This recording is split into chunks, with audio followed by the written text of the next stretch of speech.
Many springs ago, Apache Indians roamed these winding trails through the great sunny desert of the Southwest. The same birds and animals and insects they knew still inhabit this land, and the same flowering shrub and cactus still grow here. But today, this glorious pageantry of color and life has become a rich and productive desert, undreamed of in the early days of this unforgettable land of Geronimo. The giant saguaro, monarch of the cactus family and trademark of the Southwest, still burst into flaming beauty each spring. And the beautiful palo verde trees still grow among the great towering saguaro, their bright blossoms a golden mecca for the birds and bees that live in this desert wonderland. A wonderland now, but a land of dry, barren waste little more than a generation ago. The hedgehog cactus, which is one of the first to blossom in the spring, is abundant with vivid scarlet flowers, and a delightful surprise for those who may think of the cactus as only a prickly, leafless plant of little interest or beauty. The ocotillo is sometimes called the candle flower or devil's paintbrush. Hostile Indians used to lash their captives with its spiny branches. But today, if you want a unique fence about your hacienda, you cut down the branches, stick them into the ground, and they will continue to grow. You don't build a fence in the desert, you simply plant one. Some of the world's finest nectar is stored by the desert willow, the mesquite, and the golden catclaw. No wonder the swallowtail butterflies of the desert find these colorful plants so satisfactory when they go shopping for sweets. Equally gay and colorful are the lemon yellow flowers of the prickly pear, seen every spring against the brown slopes. The strange grit-tailed lizard and the collared lizard are part of the abundant mesquite life. And moving quietly about through the tree stumps is the chuckwalla lizard, another interesting fellow who continues to make his home in this land of sunshine. The candy stick snake still crawls over the hot sands. More cold-blooded than the lizard, this harmless species has to preserve the moisture in his body, and so he takes one look at the hot sun and does a neat disappearing act until the cool of evening. Beware of the Gila monster, for he is one of the 2 poisonous lizards in the world. Give him a wide berth, for his bite may cause dehydration, bleeding from the pores, and very often, death. The rattlesnake prefers to prowl about during the night, much like the Indians who used to raid these same desert regions many years ago. Like the candy stick snake, he finds it necessary for survival to conserve as much moisture as possible during the hot day. And you may be sure he isn't fooling when he hangs out that do not disturb sign just before curling up for his afternoon nap. The cowboys call him Old Buzzsaw because of the sound he makes with the rattles in his tail. The rattlesnake will always avoid a fight if he can make a safe getaway, but it is better not to provoke him, because then he will bare his fangs and prepare to battle for his privacy. If sufficiently annoyed, he will sometimes strike twice, so fast that very often the first strike is blurred with the second.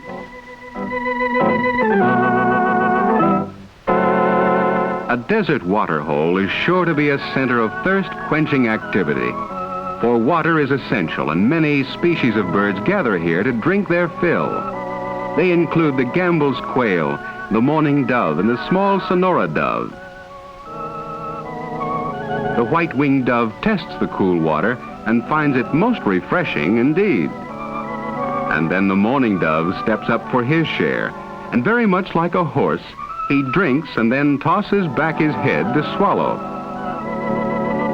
Everyone's thirsty today, the tiny Sonora dove who sips daintily from the clear water in the pool, as well as the Mexican housefinch.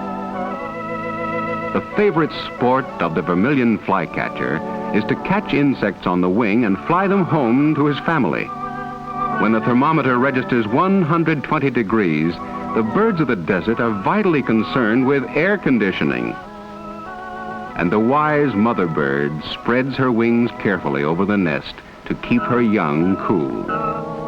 The Arizona verdin is an ingenious architect.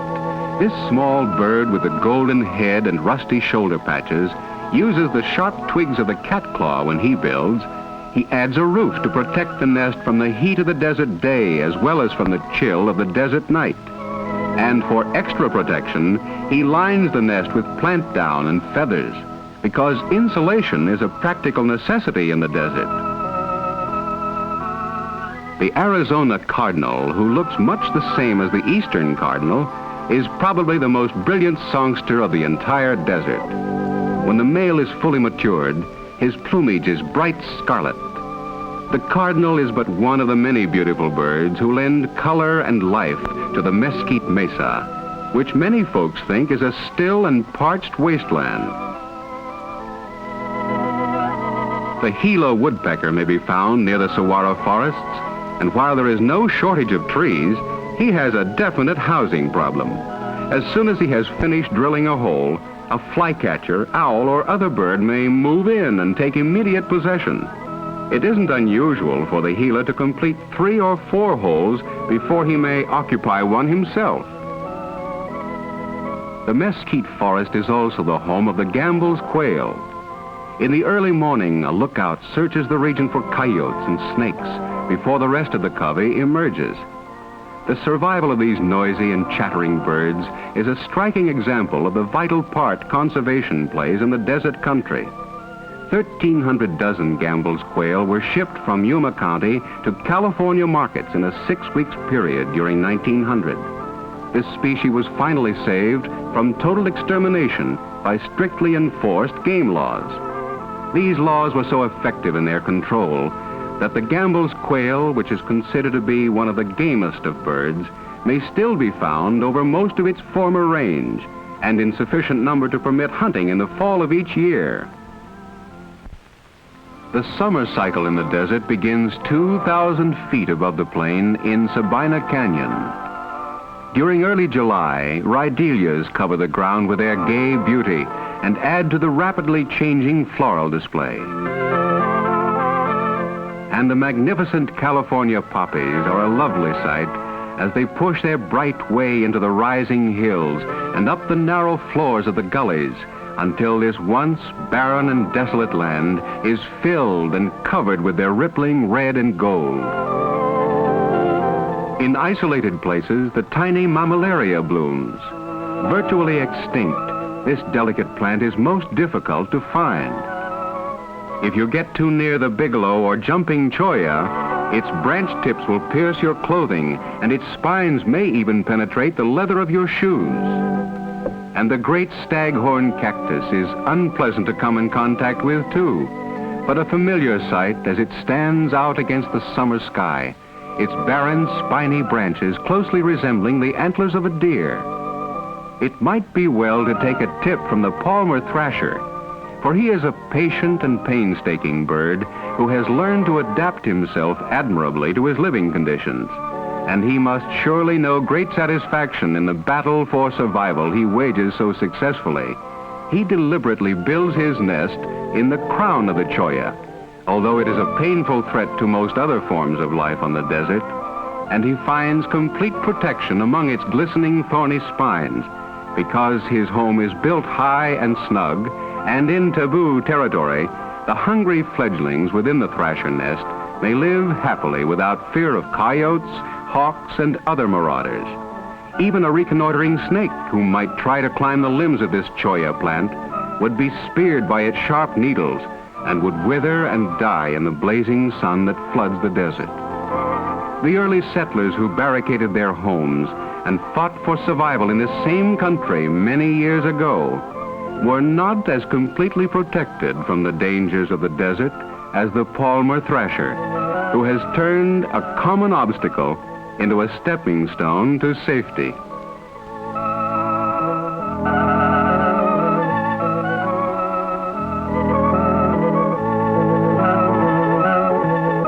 The fruit of the prickly pear resembles a fig with thistles and provides life-sustaining moisture to birds and insects.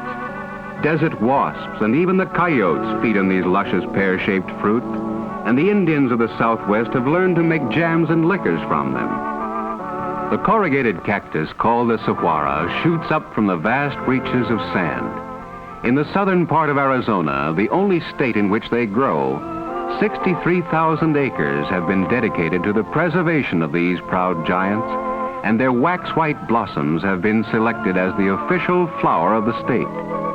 Reaching a height of 50 feet with a great spreading root system, the saguaro is virtually a desert tank, for it swells like a sponge and takes in tons of water during heavy rains. The barrel cactus is a desert compass, always leaning to the south or southwest. Though rarely higher than 6 feet, it too has a phenomenal capacity for storing water. The broad-billed hummingbird, like all hummingbirds, has the unique distinction of being able to fly backward as well as forward. He sets a swift pace, and it is fascinating to watch the rhythmic beat of his tiny wings. The male plumage of this rare species has a brilliancy of color found only in precious stones. And who knows, perhaps in this same desert region years ago, Geronimo may have paused to watch this small, beautiful bird. Even the fleet-of-foot Indians must have envied the remarkable speed with which the broad-billed hummingbird attacks the desert flowers. A swift, successful raid and a bountiful prize of captured sweets.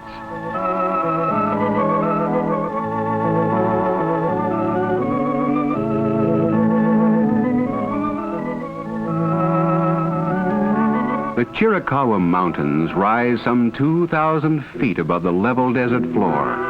And today, the trails and passes of these mountains, where Geronimo and his Apache raiders used to roam, are abundant and beautiful with the flowers of the chili coffee plant, sometimes called the Mexican jumping bean.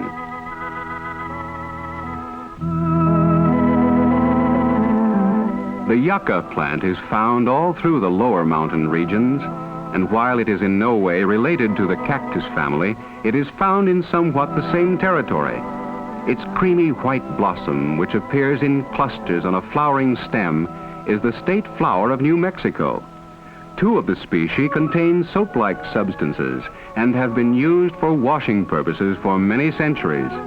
A popular nickname for the yucca is Spanish bayonet because of its sharp-pointed leaves, which are the approximate size and shape of a bayonet blade.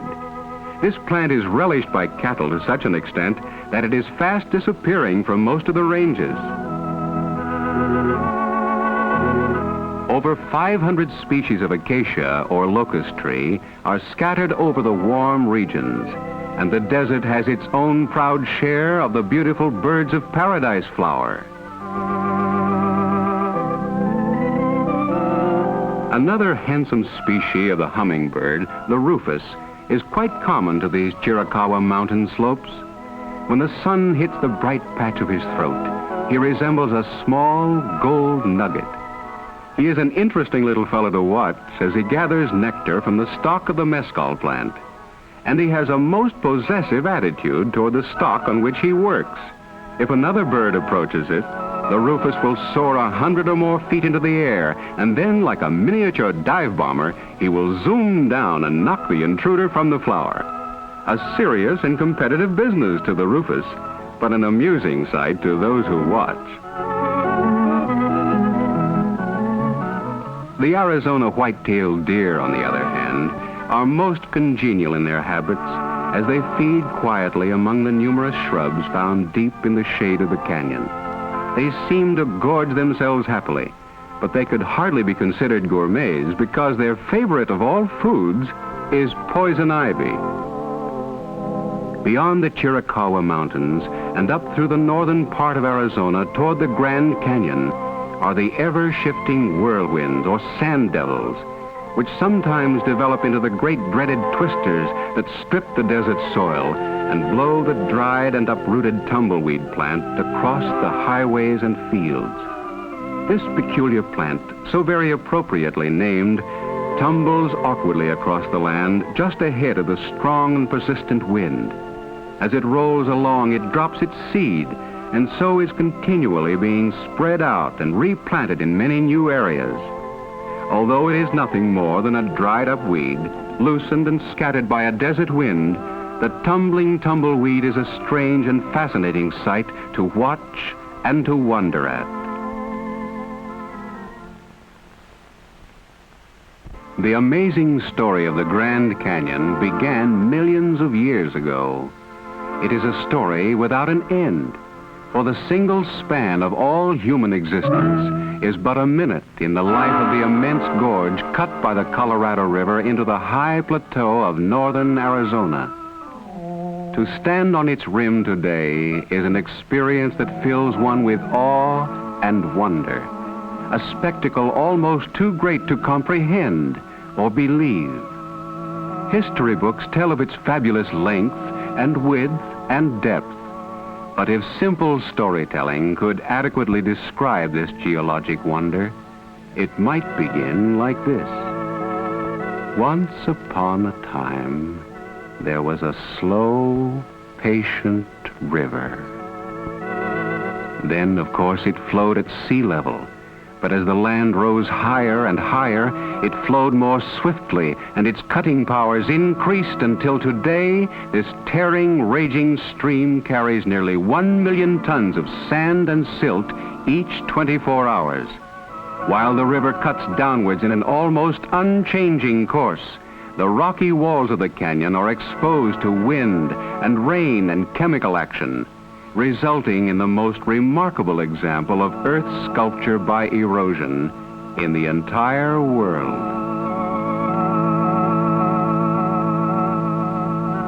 Erosion, however, does not always result in breathtaking beauty. Intensive overgrazing, combined with the forces of nature, often strips the top cover from the desert, allowing a runoff, and the sheet and gully erosion which follow can destroy the countryside in its gouging process. A single flash flood from the mountains, combined with this dry wash, can cut to a depth of 12 or 15 feet in the matter of a few hours. This threat of erosion is being met today in many experimental areas, where grasses and shrubs are being sown in order to hold the soil and moisture and prevent repeated and ruinous runoffs. Normal growth in restricted grazing areas contrasts sharply with the results of unrestricted grazing and points to the desert's great need for effective conservation. The Roosevelt Dam, where waters of the high mountains are impounded, offers complete control of the irrigation system and an abundance of electrical power. Dedicated in 1911 by Theodore Roosevelt, this first major storage dam has unlocked the wealth of the soil and has turned barren desert valleys into great inland agricultural empires.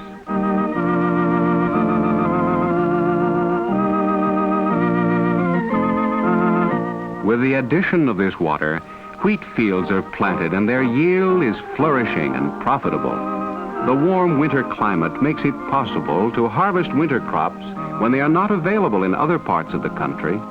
And so with sun and water, this land of shrub and cactus has now become a land of lush fields for rich growing, a miracle undreamed of years ago. More than 150,000 acres of alfalfa are planted in one county of Arizona. It is used to pasture sheep during the winter and for fattening the desert cattle. Under proper conditions, as many as 5 cuttings may be made during a single year. Although horse breeding is not a desert industry like agriculture, many fine saddle horses and roping horses for ranch work are developed in this region. Market gardening is done on a tremendous scale in this desert valley. Carrots are one of the many important winter vegetables grown in this area and have become a $25 million industry. When the crops are ready for picking, the Navajo Indians help with the harvesting, and sometimes whole families will appear and add native color to the productive fields. And even a drowsy papoose becomes interested in the great activity which surrounds the gathering of the vegetables and their loading for market.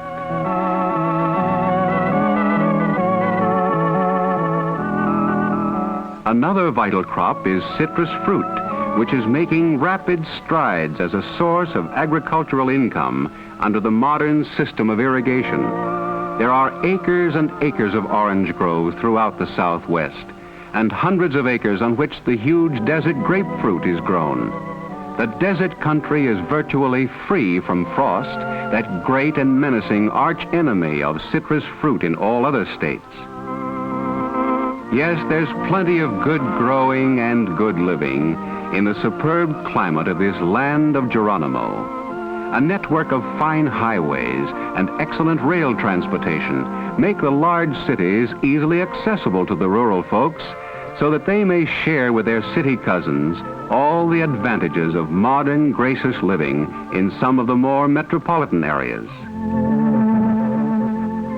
Tucson, for example, is a winter and health resort with increasing industrial potentialities and a rapidly growing population. It is called the Sunshine City, is rich in historical background, and has a metropolitan area of some 60 square miles. Tucson, the desert city, offers a happy blending of Eastern culture and Western hospitality. The University of Arizona in Tucson attracts many students from the East, and small wonder. The pursuit of learning is a palatable potion indeed in this fully accredited university. Its library is open to the public, and numerous study and lecture groups are always available to the townspeople and tourists. Its 85-acre campus is bathed in year-round sunshine, and classes frequently are held out of doors or in walled patios. The small fry, of course, have their own modern and miniature campuses. One of the many fine private schools located in Tucson is practically an open-air kindergarten, where the youngsters may spend many happy hours in small, intimate classes, romping about the supervised and completely equipped playground, or splashing merrily in a swimming pool with their sun-tanned classmates. Another one of the busy and vital cities of the sunny Southwest is Phoenix, the capital of Arizona. Although it has a tranquil setting in a wide, fertile valley, it is the financial and shopping center of the state, the very focal point of its economy. This great desert metropolis boasts of many fine government buildings, beautiful streets, homes and churches, and excellent schools. And of course, it is more than proud of its superb climatic conditions, which are found nowhere else in the entire world, unless perhaps in the upper Nile Valley of Egypt. Like Tucson, it is a mecca for fun and sightseeing, with many large, luxurious resorts and equally attractive motor courts. The magnetic charm of Phoenix is its constant sunshine, its lavish and perpetual bloom, and the lure of its open roads which lead to beautiful parks, prehistoric ruins, and cool, delightful haciendas. Of course, the magic key to its amazing growth and expansion and beauty is irrigation. The dry and once unproductive desert country has become one of the nation's richest agricultural areas through the labor, intelligence, and persistency of man. The miracle of water, combined with the native sun, has made possible the giant citrus groves and extensive truck gardens, the many charming homes and their gay-flowered patios, the workable ranches where the finest of horses and cattle are bred, and the many thriving industries without which a city cannot prosper and grow. Phoenix is a typical Western wonderland, a tantalizing mixture of commerce and culture and carefree living, and a far cry from the barren desert which Geronimo once knew so well.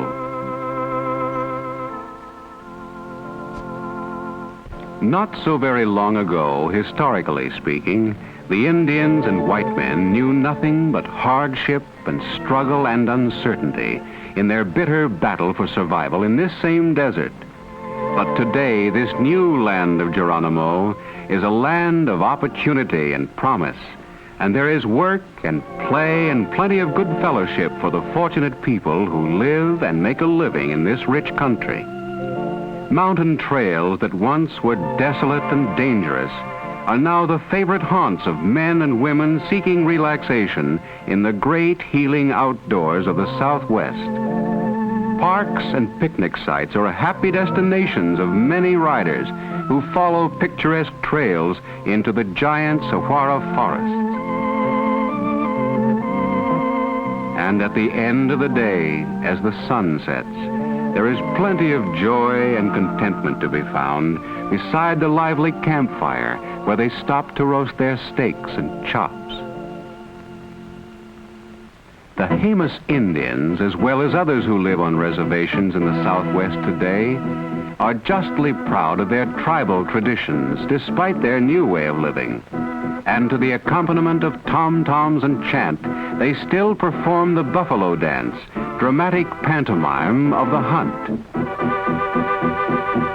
Their fantastic costumes and brilliant headdresses highlight many a colorful street parade at Gallup, New Mexico, where they gather each year in August. This public performance of their ceremonial dances is a thrilling experience for everyone who watches. The striking festive garb, symbolic steps, and weird chanting are about all that remain of the old-time Indian, strange relics of his early form of worship. Today, the Indian is a friendly, respected, and hard-working citizen in a land his forefathers never dreamed was possible, a rich and abundant land of peace and plenty. He has become a skilled farmer and a craftsman in the fields of industry and art. And although he may still cling to many of his ancient tribal customs and superstitions, he follows the peaceful way of life with a quiet dignity.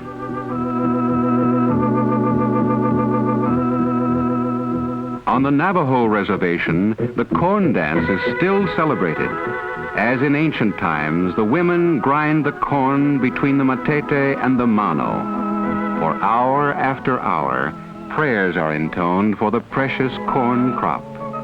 Repeated dramatic calls for the blessing of clouds and rain can be heard as the men provide inspiration with their solemn chanting.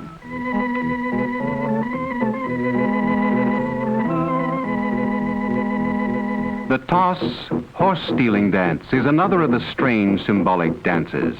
It is a dance of victory and was performed years ago in celebration of successful tribal raids. Every year, the Indians of the San Juan tribe perform the intricate steps of their famous deer dance.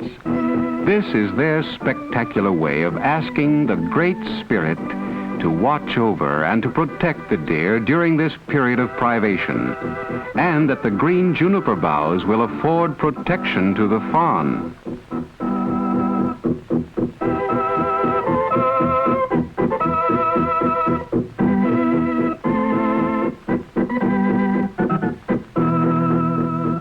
The traditional Paiute bow and arrow dance is one in which the braves ask that they be given skill and accuracy in the coming hunt.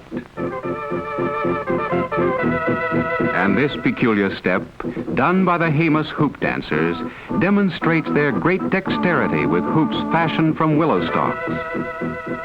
Another strange and solemn dance is that of the sun dancers of the Mescalero Apaches.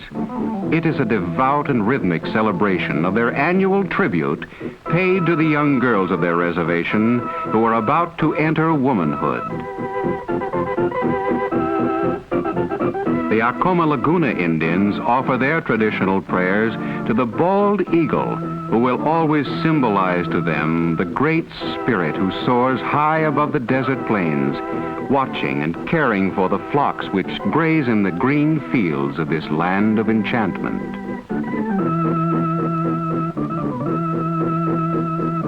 While many of the ceremonial dances performed today by the various tribes are routine pleas for good weather, good crops, and green fields, the Shawnee Indians still celebrate with a colorful war dance as they did many years ago. It was the custom then for warriors to wear their most splendid costumes before leaving for the battlefield. They believed that the elaborate dress would assure honor to their tribe as well as to themselves, and would ensure them an honorable passage into the happy hunting ground if they fell in battle.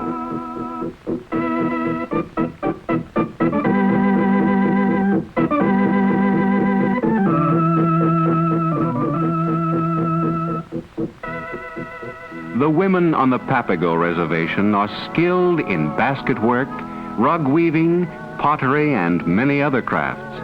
They work with a traditional and painstaking care and create many pieces of rare and enviable beauty. And on the Papago Reservation is the San Javier Mission, founded in 1700 by the Jesuit fathers, one of the finest examples of mission architecture to be found on this continent. Many legends surround San Javier. The most interesting is that of a Franciscan father who labored for 14 years to rebuild it, only to die in a plunge from the great tower just before its completion. Whether or not this tower was left unfinished as a memorial to the good padre is of little importance. The true miracle of this centuries-old mission is that it still stands proudly in the desert, although wind and weather have rounded and worn its lovely lines. The hot desert sun still shines down upon its fired brick walls, great wooden doors and delicately carved latches. Good padres continue to walk beneath its great stone arches and stroll along its winding paths in devout meditation. And a fascinated and faithful people still worship in its shadowy interior. San Javier stands as a worthy symbol of the vision, the faith, and the fortitude that have built this land of Geronimo.